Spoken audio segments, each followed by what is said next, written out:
You can see in picture there my colleague Aviwe Mtila, who has been covering this trial for us right from the start. Let's see if we can speak to him now and get reaction from him as well as those gathered there behind him. Aviwe, over to you. Marcel, life has been handed down to the now convicted Dros rapist Nicholas Ninow's life, together with 2 5-year sentences, one running concurrently with the life sentence. But I just want to quickly catch up with the NPA spokesperson, Sis Pindi, just to find out her sentiments at this very moment. Sis Pindi, thank you for joining us at the NCA. Nicholas Ninow has been sentenced to life imprisonment, together with 2 5-year sentences. What does this mean in terms of your work as the NPA? Well, firstly, as the NPA, we wish to commend both the investigating officer and the prosecutor for the sterling work that they've done in this matter. No matter the amount of criticism against the decisions that the prosecutor took in trying to strategize in this matter, once we've received results like this, for us, it gives us peace. We are here as the NPA to represent and be the voice for the victims of crime, and we believe that we have successfully achieved that, and we are also pleased by the fact that our courts are showing that these matters are in their capable hands. They are capable enough to send a strong message to say those who commit gender-based violence against women and children, our courts are capable enough to make sure that they are removed from society and they receive the justifiable sentence in order for others or like-minded individuals to learn from these kind of sentences and to deter them from committing similar crimes. Now, the NPA has been largely scrutinized and criticized for slow prosecution, especially now. I mean, gender-based violence is an issue that's really coming out at the fore. This is just a drop in the ocean. What measures will the NPA put in place in terms of getting stricter prosecutions for perpetrators such as Nicholas Ninow? Well, as the NPA, we take every criticism constructively. We know that there can be no excuse in us delivering justice to the people of South Africa, and we are alive to the fact that people want to see justice being done, and hence in every case every prosecutor puts in an extra effort to ensure that that is done. But at the end of the day, it lies with our courts. Ours is to place evidence before court to satisfy the court that indeed a crime did happen, and to argue then for a suitable sentence to be imposed on a person who has committed a crime. So we understand it is justifiable from society to push us, to make us want to do more. And we really appreciate every time when we find organizations like your NGOs that comes to court and give support to the NPA, because it is only through the support of those that we serve that we can be able to reach greater heights as the NPA. Thank you very much, Sis Pindi. That is Pindi Mchonondwana, the NPA spokesperson. The crowd is actually leaving Court GC now at the Pretoria North Gauteng High Court. In fact, I can tell you when Judge Mokina Masopa was delivering that judgment, you could literally hear a pin drop because of the silence. And of course, when the news broke that Nicholas Ninow is facing life imprisonment together with the 2 5-year sentences, this crowd erupted. But just looking at the mother, Nicholas Ninow's mother, who in fact introduced Ninow to drugs at the tender age of 13, you could see her breakdown, literally crying when that very sentence was delivered, with the grandmother comforting the mother. Ninow, of course, not pleased at all with the sentence.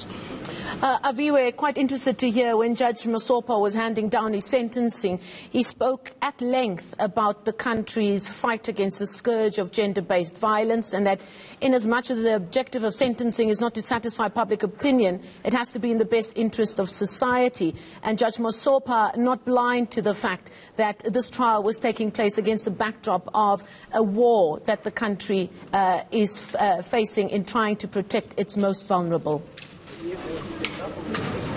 Certainly, Marcel, the country is ravaged by gender-based violence towards our women and children at this very moment. You could hear Judge Mokina Masopa even opening up a book just to reference that the court's interest is not to satisfy public opinion, but rather scrutinize and satisfy public interest. And this case, of course, is in the public interest, especially with the scourge of violence and rapes that we've seen against our women and our children. So this one will definitely send a strong message to the many perpetrators out there in fact infiltrating these crimes, this horrendous crimes that we've really seen spark in the country at the moment. The point of rehabilitation was also brought up by the judge, and he said the concept of rehabilitation starts with the individual, but the accused has to be open to rehabilitate himself. Now, news that we heard that Nicholas Ninow was indeed using drugs while in prison didn't do himself any favors during this pre-sentencing process either.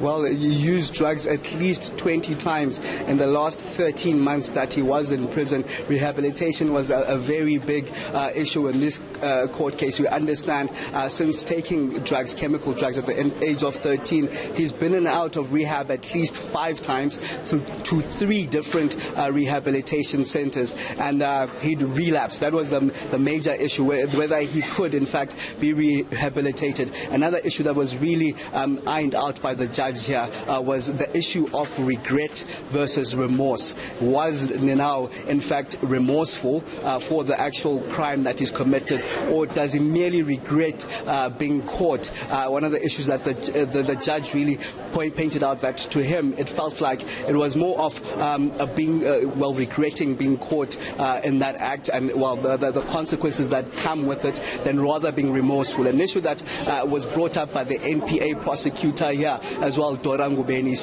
asking, because you'd remember that Ninow, when he took to the stand yesterday, he read out a poem to the little girl, basically apologizing as well in that poem, also alluding to suicide should he be handed down this this life sentence, as well as wrote a letter to the family, which was really criticized here by the NPA prosecutor Dorangu Beni, asking why is this only coming out when pre-sentencing arguments are coming in? Why is it now that you want to hand out letters and write out poems when in fact we're only mitigating for lighter sentencing now, or aggravating for it? Is it really remorseful, or you merely doing this in fact just to get a lenient sentence and a lighter sentence? And in fact it was one of the issues that the judge brought out, that is he really regretful is he really remorseful in fact of the horrendous act of rape that he did to that child, or is it just a mere fact of regret, basically? Because we heard also how the child now, in fact, in that victim impact statement that we heard there,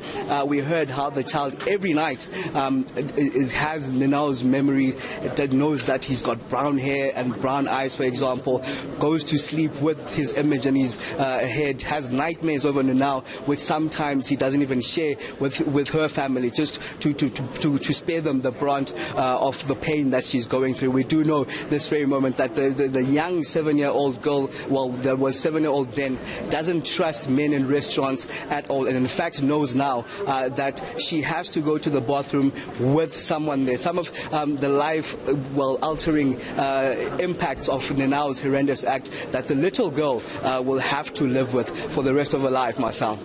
Aviwe, before I let you go, in as much as the judge repeatedly said this is not about satisfying public opinion, when he handed down that sentence, it couldn't be ignored that there were cheers and applause that erupted behind you. What was some of the other reaction that you noticed?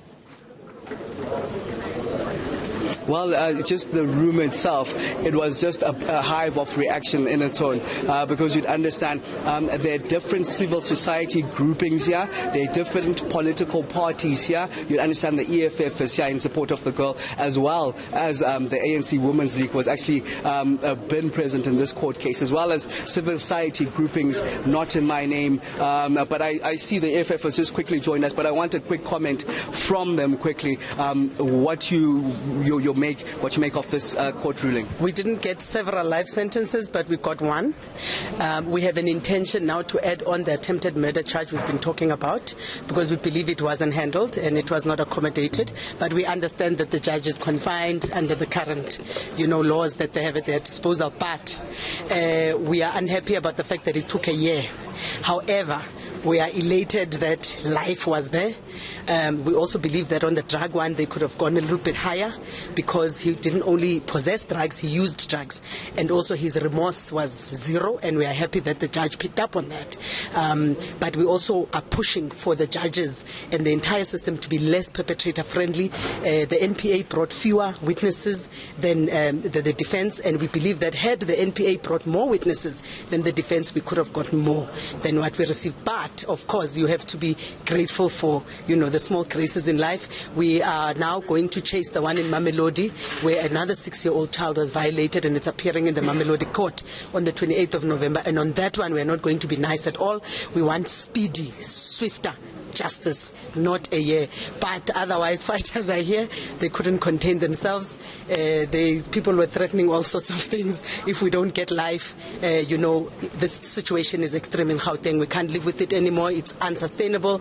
It's untenable, and we just can't accommodate thuggery anymore, whether in government and obviously against ourselves as women and our children and obviously elderly people. But this has encouraged us to keep on pushing. We're now going to look for every case like this in Gauteng. The Palisa Madiba case in Soweto, that's also been sent to the High Court. We are going to be on top of that one. We are disappointed it's quiet. But on this pig, we are happy that he's going to be permanently living with his friends that he said were bad and himself is good at Kgoshimampuru. He must just, create a warm environment for himself and enjoy. We are going to keep pushing on this side. We are very, very happy. EFF provincial chairperson, elated of this latest ruling in Nicholas Ninow's case, saying that it's just one and plenty that need to be tackled at the moment. Speaking about a 6-year-old who lost her life, succumbed to the injuries of rape. Of course, that news breaking yesterday. Also tackling a number of issues that need to be dealt with in terms of gender-based violence, Marcel. Indeed. Aviwe, before we let you go, the reaction of those closer to the center of the story, we saw the grandmother of Nicholas Ninow breaking down. Obviously, the identity of the little girl and her family has been very important in this trial. Has there been any information on that family and how they're doing at this stage? Well, the only information that we really got from the family and the update was the information that we heard in that victim impact statement that we heard today from the forensic social worker, in fact, just detailing how the girl is feeling and just how her life has been changed by this horrendous act that Nicholas Ninow imposed on her. But we didn't get much detail in terms of how the family is doing, and it's been very guarded, I must say, in terms of protecting the child's image, name, as well as protecting just the family as a whole, because it was one of the issues that came out. If her name were to be known, and some of the issues that she brought up, in fact, herself, that if her name was to be known, she'd probably have to go to homeschooling, because her life would actually be changed completely. But it has, in fact, been changed by some of the utterances that we heard there from that forensic social worker, just detailing the day-to-day struggles that she's since had to go through, remembering Nicholas Ninow's brown hair and eyes every night that she's about to go to bed. Yeah. In fact, just reliving some of what she was saying that that boy, Nicholas Ninow, said that he'd kill me, and she believes that the moment Nicholas Ninow were to come out of prison, Nicholas Ninow would kill her.